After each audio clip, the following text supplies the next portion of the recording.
Hi, we're at the farm today, and today we are poo picking and ragworting, aren't we, Mary-Ann? Yes. So you can come and join us doing that. See you in a sec.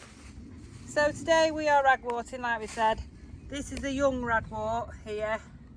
This will take 2 years to reach flowering stage, when it'll start to spread its seeds. They need taking out by the root and burning, basically. This is a ragworting tool. Bought most places 25-30 quid, called a weed tool, but we just call it a ragworting tool. Catherine was £24. Yeah. 50. As you can see, our fields are very hilly, so excuse me struggling.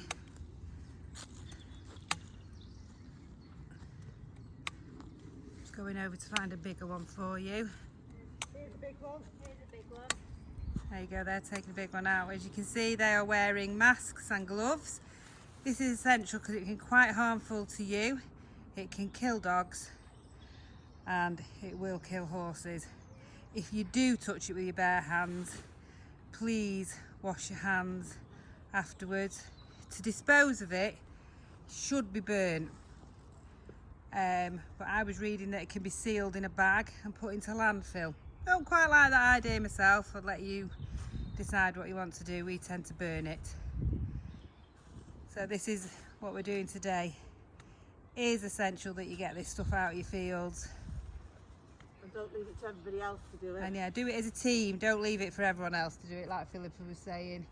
As you can see, there's quite a few in here. It will take a few years to get this field free of them. Horses, trying to find where it is, tend not to eat it. I'm creating a shadow on it there. It's there because it's so bitter. But when it dries off, it isn't so bitter. And they also say as a young rosette, it's not bitter and they will eat it. But as it dries, like I say, it's not as bitter, and it can also go in your hay. So, you know, look for it in your hay because it is quite palatable for a horse then to eat. If you are using your wheelbarrow to ragwort, please make sure that you do wash it out. As you can see, we are placing it in a black bin bag, and then we'll put it in our wheelbarrow, which is over there, to get it back to the farm. But it will still be washed out even though it's not sat in there, just because it is that toxic. You know, you do need to look out in your fields. There are quite a few poisonous plants that you will get in your fields. These include dockleaves, thistles, privet hedges, buttercups, foxgloves, sycamore, deadly nightshade, acorns when they fall. Yew is very dangerous. Rhododendrons, maples, and all sorts of aces. So, you know, please be vigilant and look out for them. You know, don't be lazy. And, you know, just dig for your horse, really. You know, make it a nice place for them to be. You see, as you can see, Philippa's also digging up dock leaves. We've also found this beautiful specimen of a foxglove, which is very poisonous. As you can see, our field, we have got acorn, sycamore. So we're going to have to be vigilant when the acorns start dropping. And also we're finding these, and you can see on the paper, they're saplings from the sycamore, so we're trying to get them up as well. But this field, this top field here, has only been owned by the farmer for 2 years and was full of ragwort and what else, Philippa? Gauze. So this will be from him removing it, and it's obviously seeded. Yeah, so that's why it's going to be such a big job, but we will get on with it, and it will be hopefully free in a few years. So as you can see, this weekend we're taking care of our grazing area for our horses.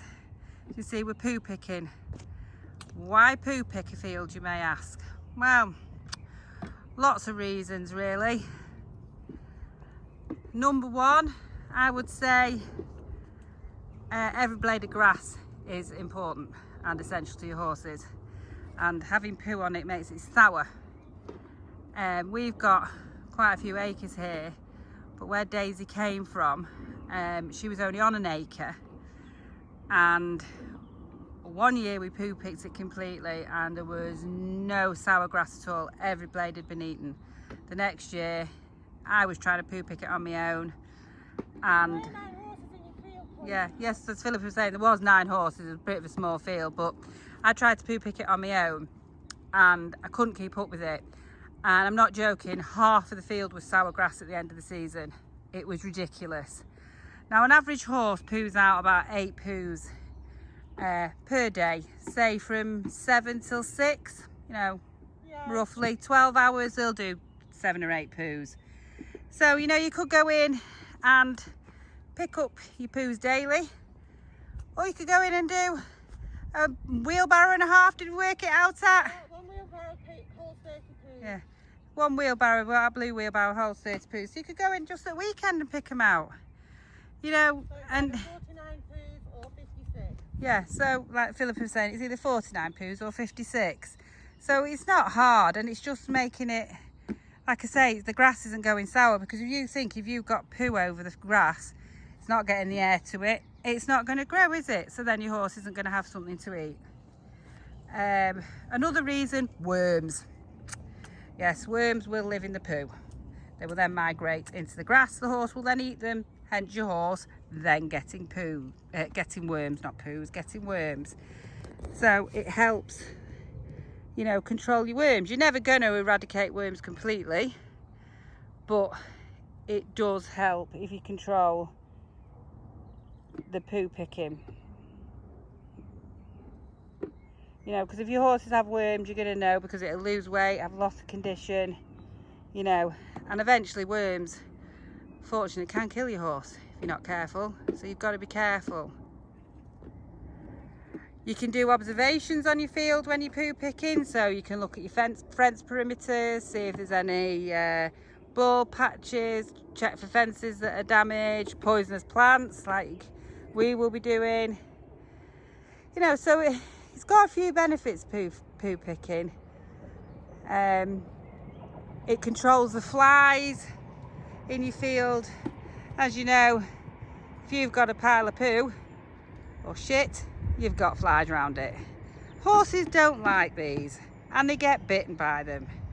So the more shit you remove from your field, the less flies you're going to have, making it more comfortable for your animals. It's that simple. It's not hard, is it? And then it just looks better without the poos. It really does. It just makes it a nicer place for your horse. Like I say, you wouldn't sit at your dinner table with a big pile of shit on it, would you? It's their back garden, it's their dinner table. Keep it nice for them. It's not hard. So there you go, that's my point of view anyway. So in this small area alone, we have got this amount of poos. How many poos, girls? 25. 25. So you do the maths. Like I say, we're quite lucky, we've got quite a large area for our horses to go out in. But say, like I say, Daisy was in an acre before, Seth was in about 2. Daisy had 9 horses, 7 or 8 poos a day. You do the maths, doesn't take long for the field to be covered in it, and it doesn't make it a very nice place. So get out and poo pick. We get a lovely tan. Yeah, look at us all burning. I've actually got my shorts on, look. I'm the only brave one with my lily whites out and my wonky knees. There you go.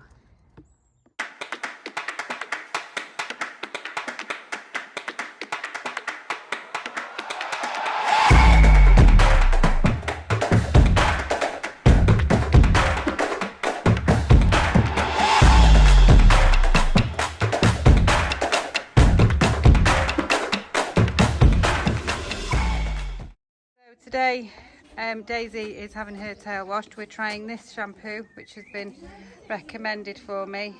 You dilute 3 capfuls in, we've done it in a bucket of warm water. Let's see if it does what it says on the tin, because we have tried nearly everything on this tail, haven't we? We've ruined it as well. Do never use bloody tomato ketchup on a tail. As anybody tells you. As everyone tells you, it doesn't bring stains out. Well, it does, because it makes your horse's tail fall out. But because we can't make our minds up whether she's got a ginger strand or I think it's ginger. I really think it's ginger. But we've got it into. We're getting it comes into, from the top. Yeah, we're getting it in good quality, good condition again after I ruined it. So, like I say, we're trying these new shampoos out. We have tried nearly, I think, every shampoo on the market. Just wash your flue with your towel. Do you want some of her botanical? Oh, thank you. Oh, Daisy just trumped in Philippa's face. And we do think she's going a bit greyer with the sunflower seeds. Definitely. As you can see, And the neck. she's getting some nice black flecks, aren't you, baby? What do you think, Daisy? Just enjoying the hay net, aren't you, darling? My gorgeous girl. Hey? What? Yeah, she is, look. I mean, obviously you didn't see her last year, guys, but we can see a massive difference. So we'll come back when we're rinsing it, but her tail's in pretty good condition now. I mean, we have had it in some messes. It's just been like a big dreadlock, hasn't it, Mary-Ann? Yeah. So we have to keep on top of it even through the winter. We have to wash it. It's okay because we have hot water. No, it's okay because we have the shower like we said before. But so this shampoo promises to bring up whites, and someone recommended it to me, so I thought I'd give it a go. I'll let you know when we finish the process. Right, so we're rinsing the soap off now. You can tell it has brought a lot of dirt out. I seen it was only washed about a week ago.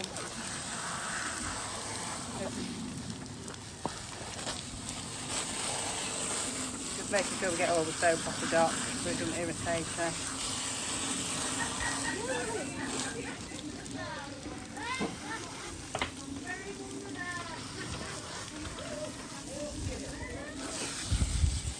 But Daisy's tail used to be super thick, didn't it? Yeah. And with all sorts of problems, and we did have cut it? some people cutting it. We don't know who. I wish we did. We've ended up with a pretty poor tail, but we're slowly getting back to where it should be, because we've been a traditional. It should be lovely and thick, and to the floor, not shaped at the top. And well, she has it slightly shaped at the top, but like Seth has it really shaped and trimmed off to about his hocks, don't you do, Seth, too? Yeah. His tail, whereas Daisy's, if you're traditional, you have it right down to the floor, the bigger the better.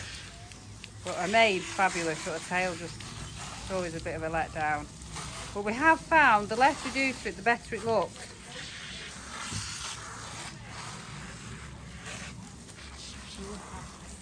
Philippa will do the magic spin on it.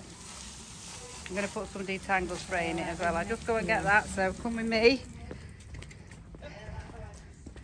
I also got this, which is moisture and condition, so I'm going to spray that in and comb it through. I'll give that to Philippa and you just spray it on.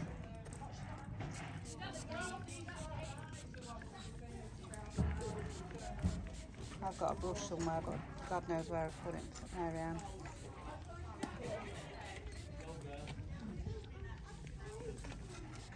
Smells nice. Was it? Oh yeah, it does seem to have brought it up nice and white. Yeah, certainly. See you in a bit. See ya. Are you using that now? Yeah. How long will you go for? Not long. I've just got Just to. so you know what he's got left for. Well, it'll be alright for 10 minutes. Oh, we won't be that long. It won't be that long. Right.